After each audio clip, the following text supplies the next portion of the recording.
Olá, boa tarde. Hoje a gente continua a série de entrevistas com os candidatos. Olívio Dutra, que disputa o Senado pelo Partido dos Trabalhadores, vai estar aqui conosco. Não saia daí.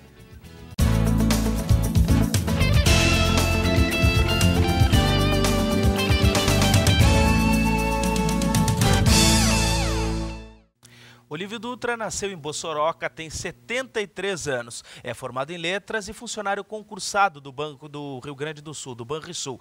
Ele foi presidente do Sindicato dos Bancários de Porto Alegre, participou da fundação do Partido dos Trabalhadores, foi prefeito da capital e governador do Rio Grande do Sul. Seja bem-vindo, candidato. Obrigado pela presença.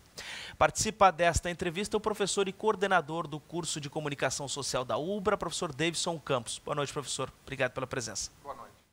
Bom, candidato, durante a pré-campanha, quando o senhor esteve aqui conosco, nós conversamos sobre a questão da dívida do Rio Grande do Sul e da mudança do indexador. Como a votação no Congresso está prevista só para depois da eleição e é um assunto que pode entrar 2015 adentro, qual seria a sua posição caso esteja lá no Senado, candidato? Primeiro que essa negociação está bem adiantada. O governador Tarso negociou com outros governadores e tem também algumas prefeituras aí envolvidas, são 127, e negociou com o Congresso e com, evidentemente, a área econômica do governo e a própria presidente da República. A presidente Dilma, ela não ficou prisioneira de um artigo da Lei de Responsabilidade Fiscal que proíbe os estados de repactuar essa dívida. Ela ignorou corretamente isto e tomou a iniciativa, o Executivo, de encaminhar para o Congresso uma repactuação que reduz este comprometimento, que está mais de 13%, reduzindo para 9%. Isso dá um desafogo grande, para, não só para o Rio Grande, para os demais estados.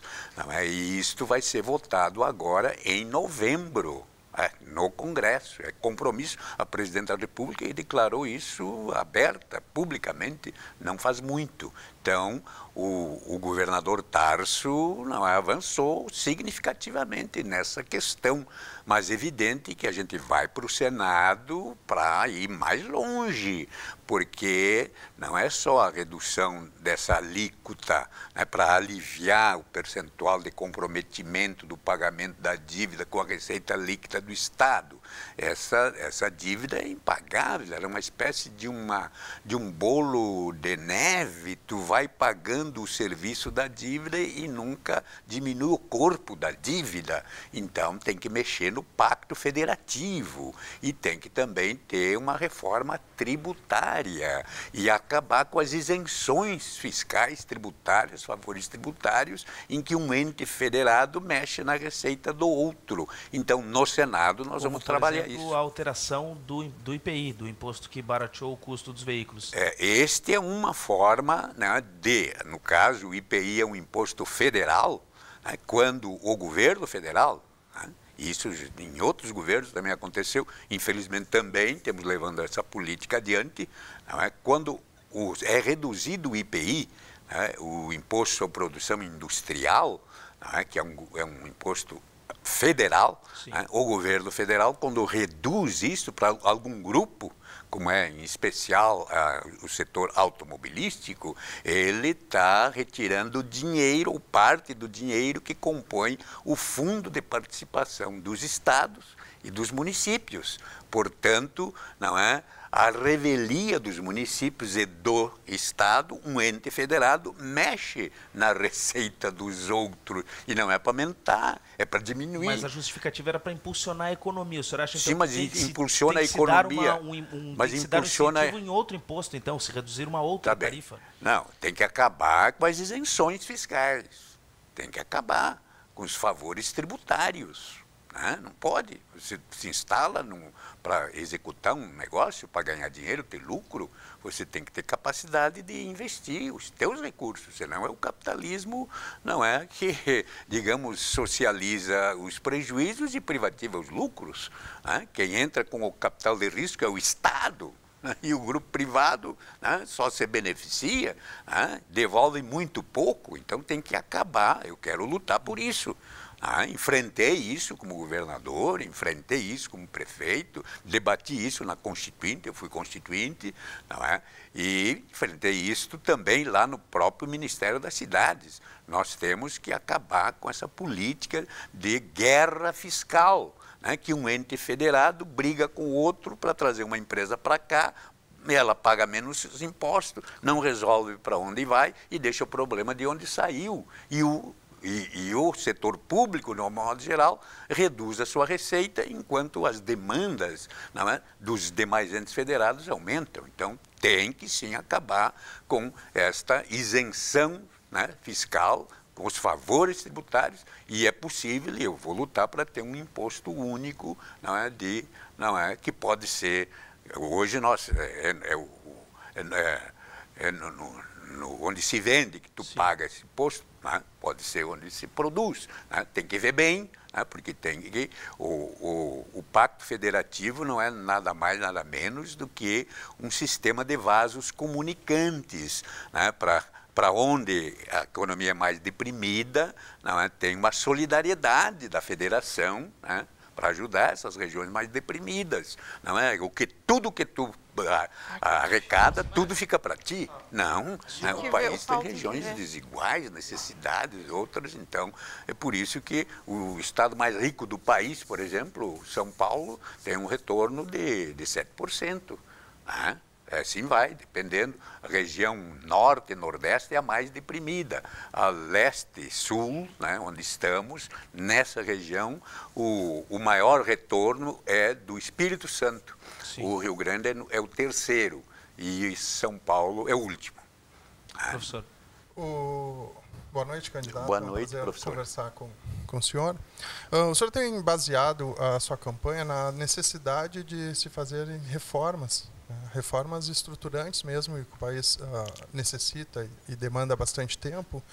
E em relação à dívida, o senhor falava da reforma tributária, né, da necessidade de uma reforma tributária. Como fazer, né, uma discussão dentro de um congresso e principalmente dentro de um cenário como se vê hoje, de um governo que precisa construir uma série de alianças com diferentes atores do campo político, digamos assim, muitos que não pactuam totalmente com o que pensa o Partido dos Trabalhadores e o senhor particularmente. Como fazer essa negociação? Como viabilizar esse processo, considerando que essa discussão já vem se arrastando há décadas, né? E é uma demanda que o país precisa, mas da mesma maneira a divisão e ao mesmo tempo a necessidade de junção de partidos para promover a governabilidade parece que impede isso. E como é que, então, o senhor pensa em viabilizar essa negociação, ou viabilizar o seu papel nessa defesa das reformas que o senhor tem falado, considerando todo esse cenário que se tem hoje? O professor colocou uma questão seríssima, né, que é um problema da nossa democracia, está longe de ser perfeita.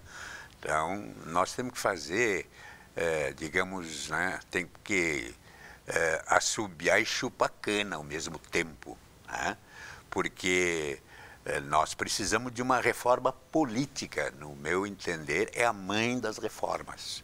Mas enquanto ela não acontecer, como é que tu trabalha? A questão que o próprio professor levanta. É evidente que nós esperamos que agora o eleitor, a eleitora, nesta eleição, no dia 5, possa eleger parlamentares comprometidos não com o seu projeto pessoal, individual, mas com um projeto coletivo e solidário. Eu defendo um projeto coletivo e solidário, que é o que está governando o país, com a Dilma presidente, o Tarso governador, e que eu acho que tem que fazer mais e melhor, né, e enfrentar novos desafios que nós próprios geramos pelo desenvolvimento que o país está tendo. Né. Então, o eleitor poderá mudar a correlação de forças nas assembleias e no Congresso Nacional, né? Melhorando, portanto, essa negociação entre executivo e legislativo, sem o muito que tem hoje do toma lá, dá cá, do é dando que se recebe. Mas ainda não se resolve o cerne do problema. Nós temos que ter partidos políticos que não sejam, né, balcões de negócio, né, que existam só para vender o tempo na televisão ou, né, para despertar um sujeito, né, metido a esperto para ele fazer carreira política se inscrevendo naquele partido. Não, nós temos que ter partidos políticos e eu defendo a pluralidade partidária, mas não esse número exagerado de partidos, são meras siglas, né, mas tem que ter partidos políticos com contornos ideológicos claros, programáticos, né, e que o eleitor vote no programa, não no indivíduo, portanto, sim, na lista. Né, e essa reforma, que é a mãe das reformas, para acabar com essa questão seríssima que está aí dada, ela deverá vir de baixo para cima. É por isso que, inclusive, a presidente Dilma encaminhou já no ano passado uma proposta de uma constituinte exclusiva para a reforma política. Tem, aliás, um plebiscito andando, né, com assinaturas sendo colhidas por iniciativa popular chegar no Congresso e podermos, sim, ter a possibilidade, né, termos uma constituinte para a reforma política. Eu acho que enquanto ela não vier, e ela tem que vir não do jeito que os grupos que estão predominando hoje no Congresso querem, sim, ela tem que vir uma reforma política verdadeira. E aí nós vamos resolver esse problema. A respeito, ainda nessa questão, a gente vai conversar com a Marissa, que está aqui na redação da Ubra TV. Boa noite, Marissa. Boa noite a todos, boa noite, candidato Olívio. Boa noite, Marissa. Tudo bem? Tudo bem. Bom, primeira coisa que eu queria dizer é que você que está aí em casa já pode nos mandar a sua pergunta, pode ligar aqui para o 3477-9105, 51 na frente, 3477-9105, pode ligar para fazer a sua pergunta ao candidato Olívio Dutra. Também pode participar pelo Facebook, que é o facebook.com/UbraTV. Falando então nessa questão da reforma política, que até então não aconteceu e que não vai acontecer assim tão facilmente, né, candidato Olívio? Hoje, o Beto Albuquerque, que é candidato a vice da Marina Silva, declarou que ninguém governa sem o PMDB. Ontem, num comício, o senador José Sarney, deu uma de cabo eleitoral da presidenta Dilma e criticou bastante a Marina Silva. A minha pergunta é se o senhor, que é tido nacionalmente como um grande quadro do PT, se o senhor não se constrange com esse tipo de aliança e se, eventualmente, a presidenta Dilma for eleita novamente, se o PT não tem que mudar esses métodos que usa em nome dessa tão famosa governabilidade. O que o senhor acha desse método? Esse método está sendo eficaz ou tem que ser mudado? Não, esse método é evidente que não é correto. Ele nem devia existir, ele vem de outros governos, não fomos nós que inauguramos. Né? Nós lutamos, e eu quero lutar no Senado, por essa reforma política que acabe com essas possibilidades de alianças desconectadas ou de quem faz maioria no Congresso, depois chega para o Executivo e diz, olha, nós não somos do partido do programa de vocês, mas nós, nos juntando lá, temos maioria lá. Então, vocês, para poder fazer passar as coisas por lá, vocês têm que admitir que nós entramos para o governo de vocês. Essa é a realidade hoje. Quem faz maioria na Assembleia, ou quem faz maioria lá no Congresso, pode não ser partidário do projeto que elegeu o Executivo, mas, como é um poder, e nós queremos um Estado de direito democrático, em que os três poderes saibam trabalhar com a sua autonomia e trabalhar para a nação, mas do jeito que está, não é? O grupo que compõe maioria lá no Congresso se acha no direito e com autoridade de chegar para o Executivo e dizer, olha, só passa coisa lá se vocês derem um cargo para nós, um ministério ou coisa que valha. Né? E isso está na raiz do problema, não é? Que mostra a necessidade, sim, da reforma política. E essa reforma política é um avanço democrático, porque aí não deixa nada para o interesse pessoal particular e o eleitor é respeitado. Hoje o eleitor elege um fulano, um beltrano, depois ele sai de partido, ou ele faz do mandato o que lhe bem interessa. Então nós temos que ter uma reforma política que cada eleitor um voto, por exemplo. né? E que o eleito não substitui o eleitor, ele representa o eleitor, portanto, ele é eleito com um projeto. Então, nós achamos que dessa forma está errado. Eu vou lutar, inclusive tem no meu partido também gente que tem condutas totalmente atravessadas. Não é questão do PMDB, a declaração do deputado Beto Albuquerque serve para qualquer partido. Na democracia que todos nós queremos, não se governa sem partidos. Sim. É evidente, mas que partidos? Nós temos partidos, às vezes alguns fantasmas, alguns surgidos segundo interesse pessoal, individual, uma dissensãozinha aqui ou ali, dá o direito para ele registrar. A própria Marina teve um desentendimento aqui, saiu atrás para formar um partido, não conseguiu formar, fez uma coligação, não é, com interesses contrários, é o que ela defendia. É ela culpada disso? Não, tem uma realidade que precisa ser alterada com uma reforma política verdadeira. Tem uma outra questão também que pode vir a acabar sendo uma influência no Poder Executivo, que é, no caso, o reajuste de 22% nos salários dos ministros do Supremo Tribunal Federal, que está sendo solicitado. Isso pode gerar um efeito cascata nos vencimentos de servidores públicos, isso tanto na esfera da União, estados, municípios. Qual seria a sua proposta, então, frente a essas solicitações de categorias que já ganham salários altos em relação à média nacional? O senhor votaria a favor desses reajustes? Não. É claro, os poderes têm autonomias, constitucionais, inclusive. Mas, olha, o primeiro compromisso entre os poderes é a solidariedade entre os poderes no interesse da nação e não no interesse corporativo de quem eventualmente está compondo este ou aquele poder. Então, é um absurdo querer um reajuste nessa altura para a corporação que está eventualmente naquele poder, no caso do judiciário. Eu vou mais longe. Eu acho que nós temos que fazer o judiciário ser mais ágil, sem perder a qualidade das suas decisões, do seu julgamento. Eu digo o judiciário em todas as instâncias.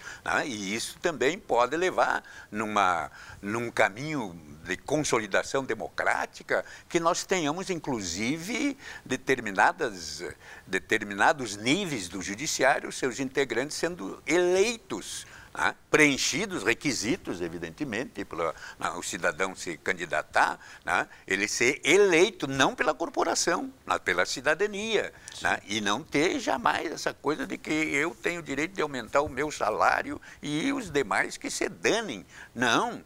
Não é só esse caso que está aparecendo aqui, inclusive a nível estadual. Sim. Tem problemas sérios com os recursos vêm de uma única fonte, o erário público, que são os impostos, as taxas arrecadadas. Bom, o executivo tem que atender problemas seríssimos de saúde, segurança, qualificação da vida, infraestrutura, recursos escassos. E, de repente, chega um dos poderes e tira um naco daqueles recursos para vantagens categoriais. Isso não é possível. Eu quero me bater contra isso, respeitando, evidentemente, a autonomia dos três poderes para que funcione na sua plenitude, mas solidariamente para que funcione no interesse público e não no interesse pessoal, particular, de quem quer que seja. Vamos fazer um intervalo, então. Daqui a pouco a gente continua conversando com o candidato ao Senado pelo PT, Olívio Dutra.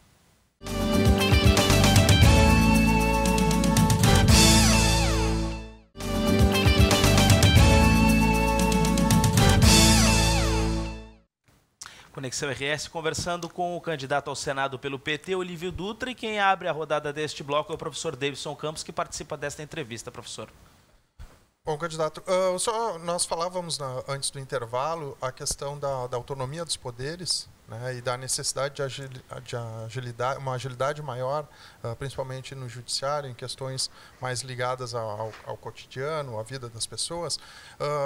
Mas, de alguma forma, existe um borramento hoje entre os poderes, porque se vê muitas vezes, e principalmente partindo do judiciário e atendendo um processo mais lento que acontece no Congresso, de algumas decisões da Justiça que numa leitura mais detalhada se vê que seria uma decisão do Legislativo. Então, dentro dessa ideia de reformas que o senhor discute, né, como efetivamente estabelecer essa autonomia de poderes e, ao mesmo tempo, evitar esses esborramentos que têm acontecido, que muitas vezes levam o legislativo a definir questões, né, devidas do executivo, e o judiciário atendendo questões que o Congresso não atende, mais especificamente. Como é que o senhor tem visto esse cenário e como efetivamente fazer com que os poderes tenham autonomia e, ao mesmo tempo, respeitem a autonomia do poder concorrente? É uma questão seríssima. Eu fui constituinte aqui do Rio Grande, o atual senador Paim, né, e teve mais voto, o Paim, o segundo. Fomos dois constituintes eleitos pelo PT. E essa questão foi discutida duramente, né? Como definir bem os papéis dos poderes. Primeiro, que os três poderes são fundamentais no Estado de Direito Democrático: o Executivo, o Legislativo e o Judiciário, né? São pilares do Estado de Direito Democrático, mas não são pilares separados, individuais, né? Eles têm que se harmonizar, né, na sua independência, uma independência harmônica no interesse público, no interesse do Estado-nação. Né? Então, na Constituição essa coisa ficou, né, balizada, mas aí depois vem, não é, o regramento, vem as regulamentações, se bem que tem muitas coisas que são pétreas, né? O que está lá na Constituição não pode mais ser mexido. Então, a estrutura dos três poderes são fundamentos pétreos, né? Como eles devem funcionar, aí tem as legislações internas, regimentos internos, né, que muitas vezes tem que passar pelo Congresso. Aí às vezes não passam, ou estão lá, não é? Tem decisões, nós estamos precisando aperfeiçoar essas coisas para não acumular lá no judiciário, das instâncias superiores, decisões que podem ser resolvidas numa instância inferior, mais perto da pessoa, do cidadão, né? Então, aí cria-se escritórios de advogados só para ganhar dinheiro com essa coisa da morosidade. Então, qualquer coisinha, não, recorre para outro, dali recorre para lá, recorre lá para cima. Quando chega lá em cima, né, depois de muitos anos, tu resolve um problema que já podia ter sido resolvido aqui embaixo. Isso pode ser resolvido mediante legislação, alteração do código, né, que estabelece esses rituais. Não é muito bem, eu quero lutar por isso. Quero lutar por isso. Agora, acho que nós precisamos também lutar por a possibilidade de termos no judiciário não essa forma que tem hoje de preenchimento das vagas, né? Que é nomeação por lista tríplice do Executivo, né? Do Presidente da República, no caso.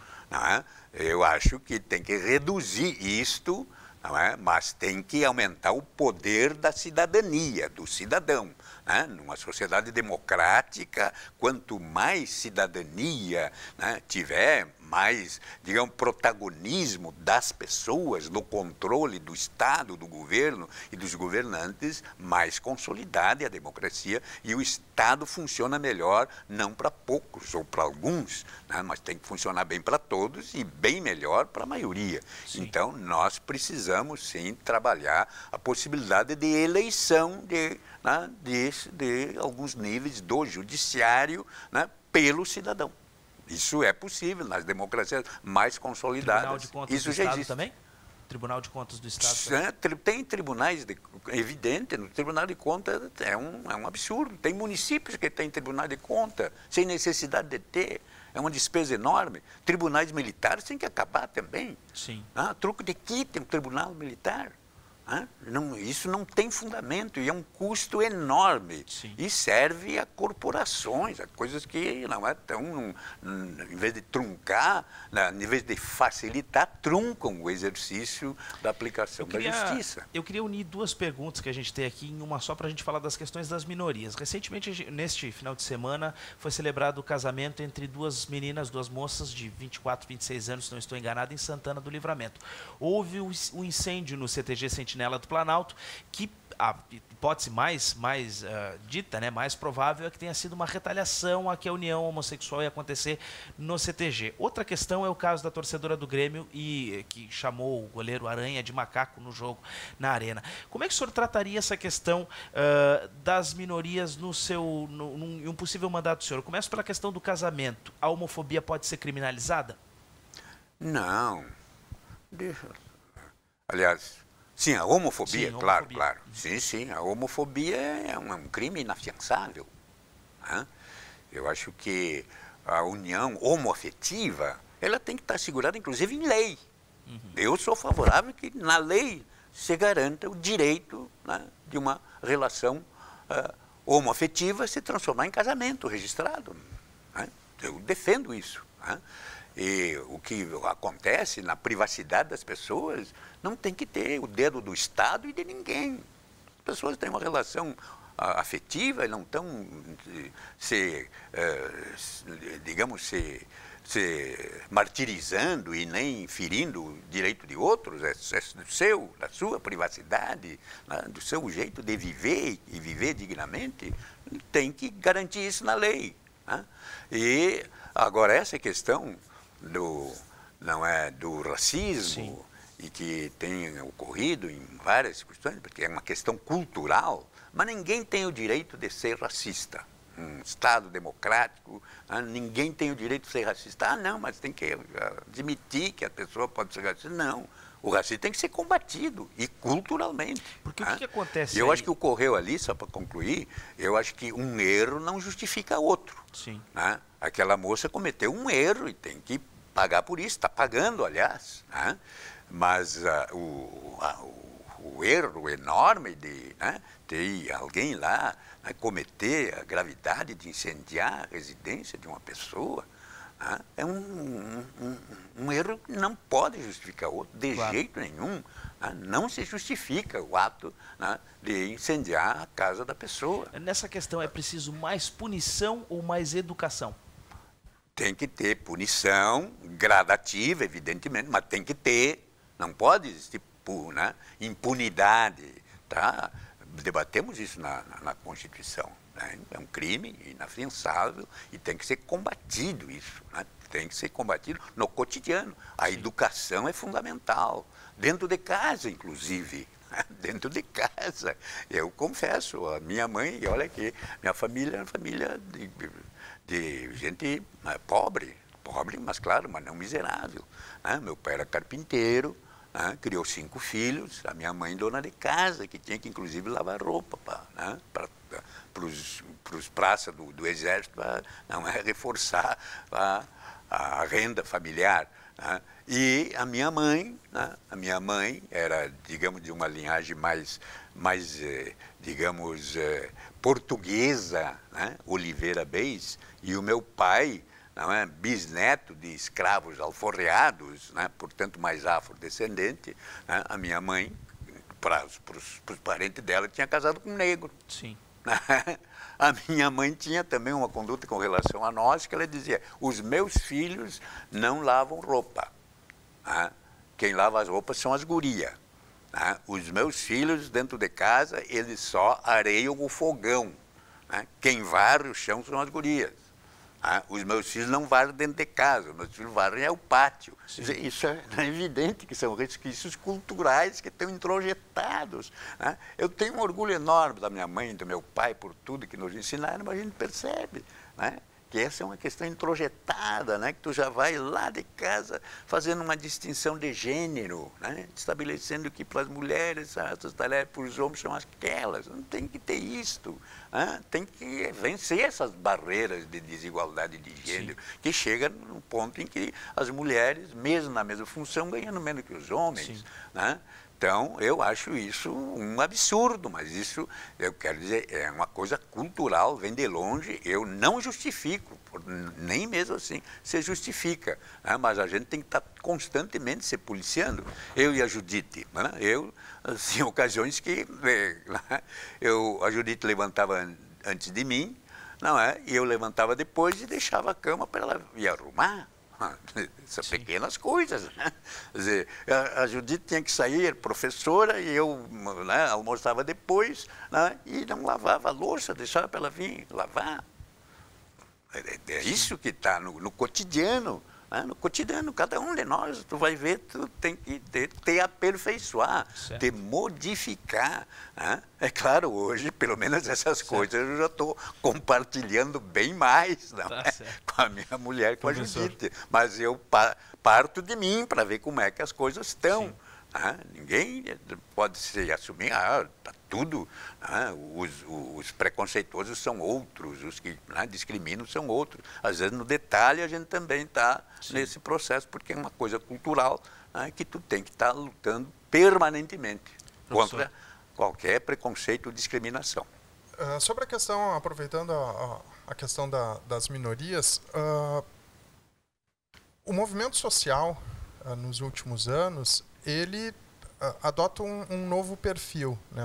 O senhor fala bastante na participação da cidadania, e nós tivemos uma mostra aí no ano passado que digamos assim, vários setores sociais adquiriram novas características que muitas vezes não é a da organização como nós conhecemos, né? Novas formas de organização, e por outro lado, os movimentos tradicionais, digamos assim, o movimento de mulheres, o movimento negro, o movimento homoafetivo, de alguma forma, eles perderam força nos últimos tempos em função desse contexto, e, por outro lado, pela cooptação, né, ou pela dominação, digamos assim, do campo político pelos partidos políticos. Né? A gente vê os movimentos, de alguma forma, muito ligados aos partidos. Assim, eu, como atuo junto a diferentes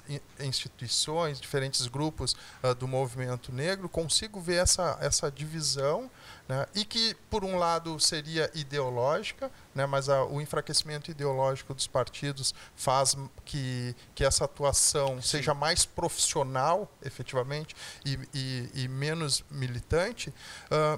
Como é que o senhor vê hoje esse cenário da participação da cidadania, que é um pilar importante do seu discurso, considerando que diferentes formas de atuar estão colocadas e, principalmente, né, que as formas tradicionais estão esvaziadas? Né? Como convocar essa cidadania? Ou esse cidadão, melhor.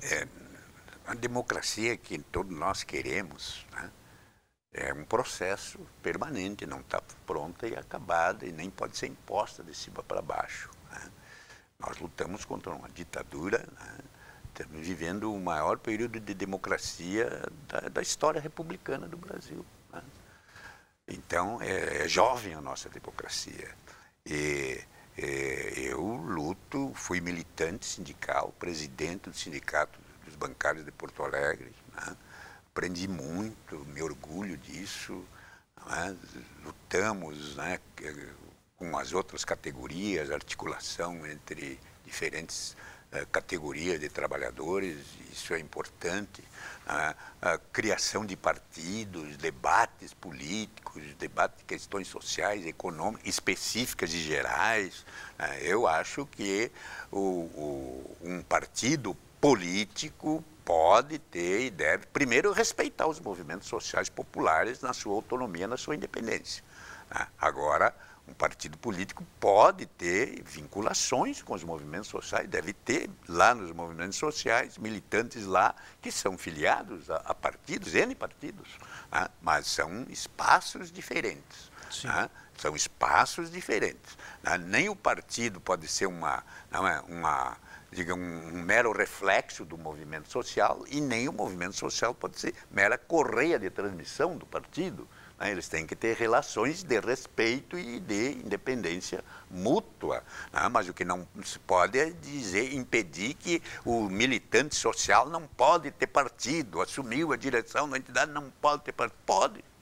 Só que ele tem que saber que o espaço para ele defender, não é, políticas específicas do seu partido é o espaço do seu partido. Mas o partido, um partido como o meu partido, o Partido dos Trabalhadores, que surgiu dos movimentos sociais e que tem, né, um projeto de sociedade, que é a sociedade, não é, construída com a participação de todos, evidente que ele tem muito que aprender com os movimentos sociais, né, mas tem muito também de respeitar, de não absorver, né, de não cooptar, né, de não cooptar. Mas no mundo inteiro, né, a gente sente que um partido, né, de esquerda, de centro-esquerda, com origem, né, na base, chega no governo, ele tem que ter quadros para exercer, né, este governo na visão do projeto que defende.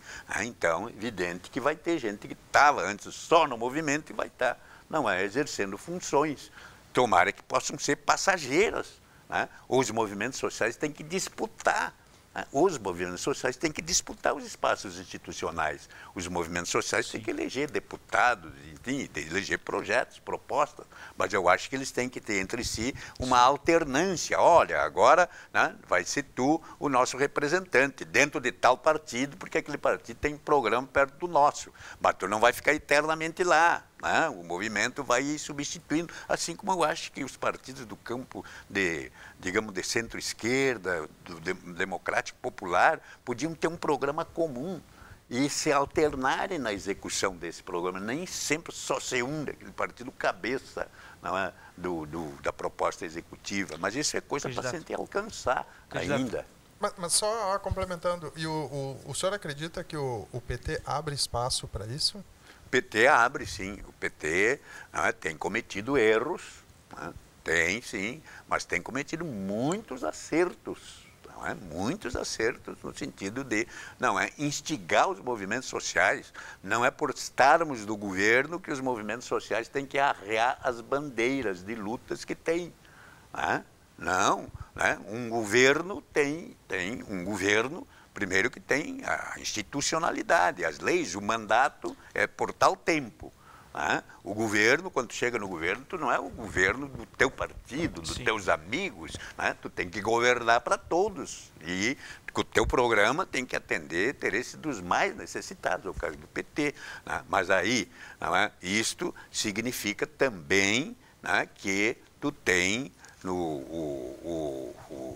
nesse exercício de fazer com que o Estado, né? O Estado, que é os três poderes, que é os três níveis, federal, estadual, municipal, né? Funcione bem, não para poucos ou para alguns, os que estão no governo e próximo dele. Né? Então, governar não é simplesmente levar para lá para o governo uma demanda de um setor, de um grupo, não é? Ou não é desta ou daquela área. Não, é poder trabalhar com contradições as maiores, demandas de todas as ordens. Né? E acho que a gente tem que contrariar interesses. E às vezes a gente contraria interesses da própria base. Vamos fazer... Porque a gente não pode, por exemplo, dar um aumento de salário para todo mundo, a varrer. Né, que todos nós gostaríamos, mas seria injusto. Né? Primeiro, porque não tem recursos para fazer isso de uma vez. Né? E segundo, que tem níveis diferentes de qualificação profissional, de várias coisas. Então tem que saber lidar com as contradições. Temos que fazer mais uma pequena pausa, daqui a pouco a gente continua esta conversa então.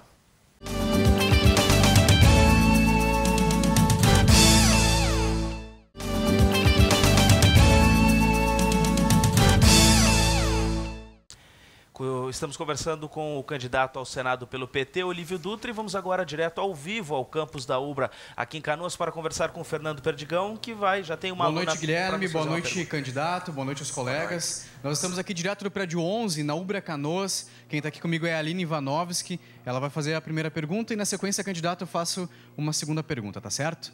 Boa noite, Aline. Boa noite, candidato. Eu gostaria de perguntar quais as políticas que o senhor vai adotar dentro do Senado para combater a criminalidade causada pelo tráfico de drogas. Na sequência, candidato, eu gostaria que o senhor respondesse se o senhor é a favor ou contra a redução da maioridade penal. Boa noite, Guilherme. Obrigado, Perdigão. Diga, candidato, qual que o senhor quer começar? Eu começo pela última. Eu sou contra a diminuição da idade, que hoje é que temos de 18 anos para o sujeito, para a pessoa não é assumir e ser presa e ir para a cadeia direto. Eu acho que não tem que alterar, não tem que reduzir, tem que manter como está. Evidente que nós temos que aperfeiçoar o nosso sistema de garantir que o jovem que comete ação contra a lei e comete atos contra a vida, crimes, evidentemente que ele não pode ser relevado até ele atingir os 18 anos. Ele tem que passar por instituições capazes de puni-lo reintegrando-o. Então, isso é fundamental. Então, eu sou contra, então, a redução, não é, dessa... A outra pergunta é da criminalidade em relação ao tráfico. Com relação ao tráfico de drogas, ou ao tráfico de armas, ao banditismo, à criminalidade, evidentemente que nós temos que ter polícias que se ajam articuladamente na comunidade, no município, no Estado, as polícias civil e militar se articulando, as polícias federais, as polícias de fronteira, combater o crime de gravata, combater o crime organizado a nível internacional, ter capacidade de agir preventivamente, portanto tem que ter também capacidade, digamos, de inteligência, instituições, ferramentas, a comunicação, a intercomunicação, a troca de experiências, a formação dos policiais, homens e mulheres, a qualificação permanente para eles poderem agir muito mais preventivamente do que repressivamente. Evidentemente que tem que ter grupos especializados na repressão direta ao crime organizado que está armado, tem que acabar com ou combater permanentemente o tráfico de drogas e de armas, que agem combinadamente, mas tem que saber que o principal é defender as pessoas, o ser humano, criar um ambiente de segurança para o ser humano. É mais importante do que qualquer coisa sobre o patrimônio. Evidentemente que ninguém pode e deve agredir ou destruir o patrimônio individual, o patrimônio público. Temos o direito e devemos garantir o direito de protesto, de manifestação. Isso é fundamental na democracia. Não é com repressão, com violência, com criminalização dos movimentos que nós vamos resolver o problema da bandidagem. Então, é preciso ter organização do Estado, de direito democrático e articulação entre as polícias e jogar com inteligência preventivamente. Vamos conversar mais uma vez com a Maressa, que tem mais perguntas da redação. Maressa. Lá de novo. Candidato Olívio, agora falando do seu maior oponente nessas eleições, que está bem polarizada, que é o candidato Lazier Martins, do PDT. Em entrevista ao nosso programa na semana passada, a gente questionou qual é a grande diferença entre as candidaturas, então, do senhor e do Lazier Martins. Ele nos disse que o senhor, apesar de ser um cidadão íntegro, honesto, o senhor tem uma mentalidade muito atrasada e criticou as gestões do senhor na prefeitura, no governo do estado, no Ministério das Cidades. Eu queria saber o que o senhor pode declarar a respeito especificamente dessa questão de ter uma mentalidade atrasada e se o PT deixou o senhor de lado em algum momento, que é o que o Lazier Martins nos falou, que o senhor tem uma mentalidade atrasada e que por isso o PT teria lhe deixado de lado tanto no Ministério das Cidades quanto na época em que o senhor poderia ter sido candidato à reeleição em 2002. Olha, ele não está defendendo um projeto coletivo e solidário que nós, candidatos, temos que defender. Eu não sou candidato para estar ofendendo ou desfazendo outra candidatura. E elogio em boca própria é vitupério. Eu acho que este meu oponente não tem nenhuma experiência política e nem partidária. Aliás, A experiência partidária que a gente percebeu é que ele, lá em 1986, 2 anos depois do golpe, integrava a mocidade... 66. 1966.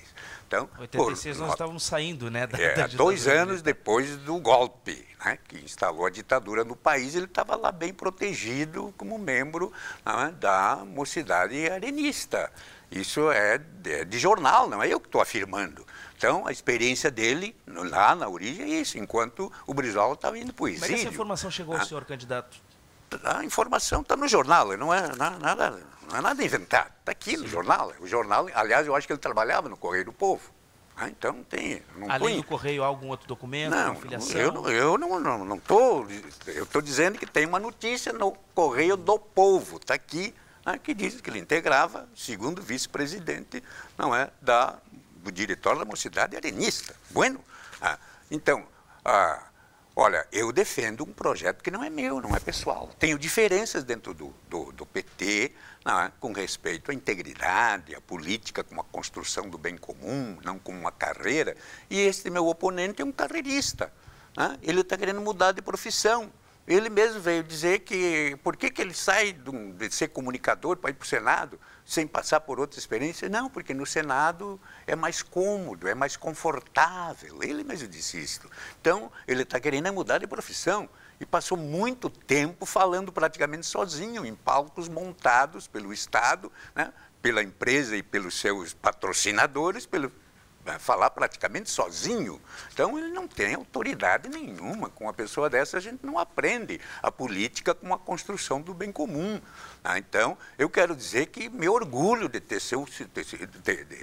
ser um fundador do Partido dos Trabalhadores e ter tido mandatos como prefeito, como constituinte, como Sim. prefeito, como governador e como ministro das cidades. E enfrentamos os poderosos, coisa que ele bajula. Ele é um bajulador dos poderosos. Não, nós defendemos os pequenos, os micros, os médios empreendedores, Sim. a cidadania na sua plenitude, não é para fazer com que o Estado funcione bem e melhor, não para uns ou para poucos, ou por os mais influentes ou mais ricos. O Estado tem que funcionar Sim. bem e melhor para a maioria do povo brasileiro. Professor.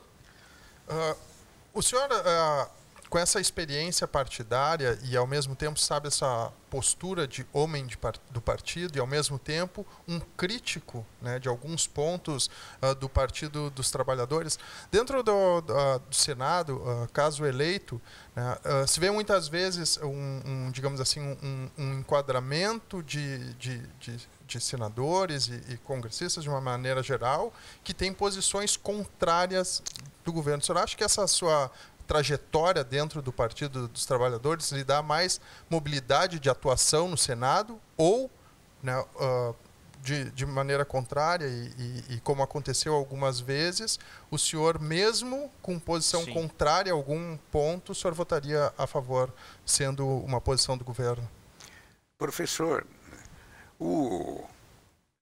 eu tenho um balizamento, né, que não acho que seja uma coisa pessoal, não sou sal da terra, né? Mas meus pais já me ensinaram, a minha vida ensinou, as lutas sociais, né, têm me ensinado e eu estou sempre disposto a aprender mais, mas tem um balizamento. Para mim, a política é a construção do bem comum com o protagonismo das pessoas. E um mandato não te deixa diferente do que as demais pessoas, né? Não te faz mais poderoso do que a pessoa mais simples, te dá mais responsabilidade.